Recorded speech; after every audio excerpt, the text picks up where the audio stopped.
Under this head cover, I have what my Golf Spy have ranked the best driver for a certain category golfer. But what category golfer is that? That's what we're going to talk about today in this video. When it comes to talking about all the new drivers on the range, it's making sure that we've got one that fits you. And this driver, obviously from TaylorMade, is in the category of the higher swing speed. So anything over around about 105 miles an hour with the driver, this is the best driver that's performed the best from their vigorous testing. For me, I've got the Cobra Dark Speed LS in my bag. That was the one that worked best for me. But over their testing system, this was the best performing driver for higher swing speeds.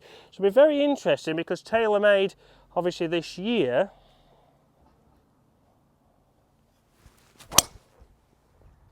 have got the claims that they are the 10K driver. It's the QI10 because it was the main thing for them this year was forgiveness and bringing out their first driver with 10,000 inertia.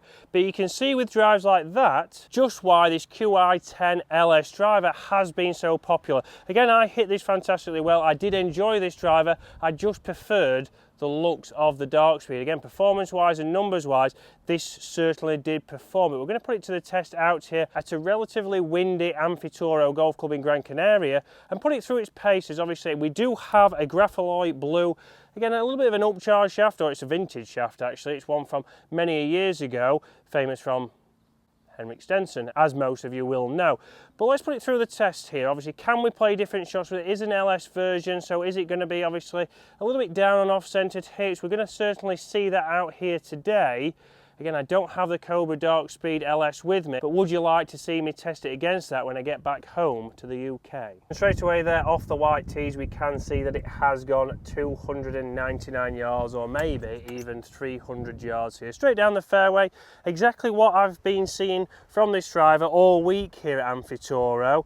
Let's see if we can hit it close. And for me, it's a driver that obviously I stand over there with confidence. Yes, I've hit it well this week. I'm swinging a little bit better than normal because we're in some nice warm weather for a change. We're not back in the UK. I've hit plenty of fairways, but also got good distance. And this is straight into the breeze here on this 10th hole. A little bit to the right. It's up there.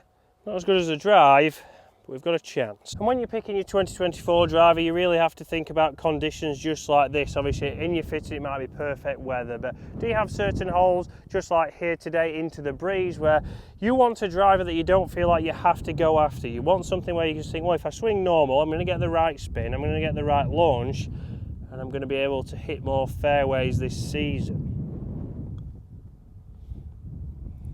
So after all, we want to make it a little bit easier. If we hit a few more fairways, we hit a few more greens, we can hopefully lower your scores. So again, an uphill par 5 here at Amfitoro. This doesn't seem really any easy driving holes here, but let's test it for obviously consistency. Consistency wise, obviously what we want to see for me mainly is front to back. Obviously we have got the low spin head. We have probably got the least forgiving out of all of them.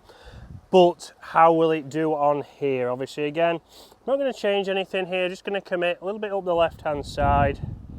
Normal swing. Exactly what we saw on the previous hole. A nice fade up there, solid strike. Again, for me, sound and feel from this driver, it does sound a little bit better than the Stealth. It does feel a little bit more solid. Head shape, obviously, head shape's hugely different to the QI10 Max, which we know is a little bit bigger. Behind the golf ball, for me, is there one that I prefer the look of? Yes, but that's just because I'm used to looking at maybe this size shape, or this shape head and this size head compared to the Max, but the Max was a fantastic driver.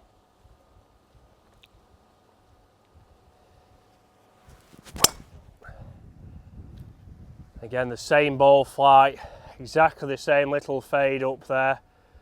So very consistent there, exactly with it. 3 shots exactly the same so far. Like I said, obviously one of the main drivers that everybody wanted to see here, the most in-demand driver, was the G430 10K Max driver. So they wanted to see the Max driver. They didn't want to see the lower spinning model. They didn't want to see the LS Tech. So very interesting that was the most in demand, because yes, it's low spin, but it is forgiving and it does have a bigger head.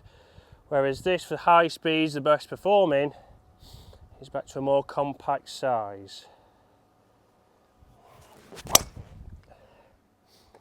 And again, another one, a perfect fade up there.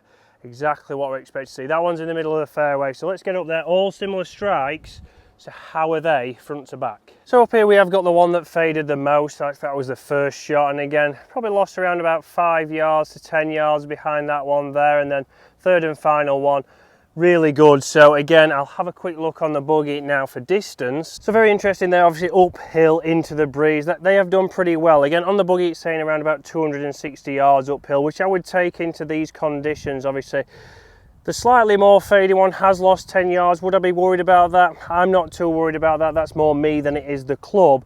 But let's now really put it to the test on a downhill, downwind shot. Let's see the longest drive we can get with this.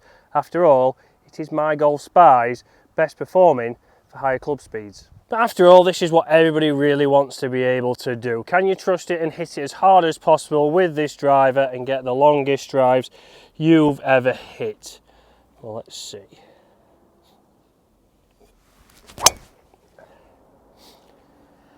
And again, that soft fade, moving 5 to 10 yards, a good strike there, but a nice ball flight.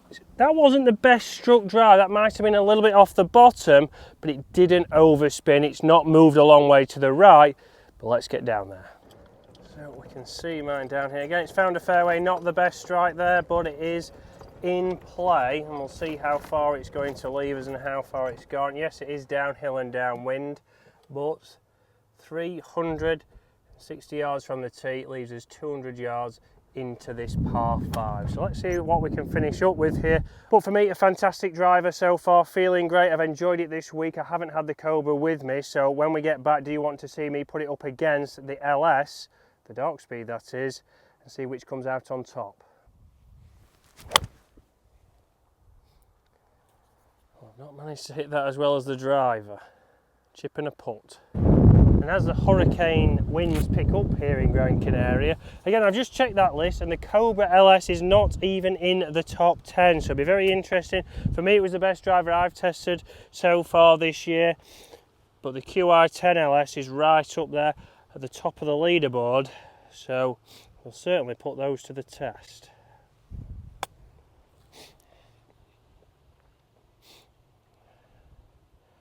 A better chip than it was an 8-iron. We'll take that. So not a bad shot there, guys. Obviously, we're still thinking about what driver I'm going to use full time this year, but the QI10 LS driver is a fantastic driver, but will it knock that Cobra dark speed out of my bag? Fantastic driver for you to think about. Yes, they do say it's best for the higher club head speed, but make sure don't overlook TaylorMade this year. Fantastic drivers, but how's it going to do for you?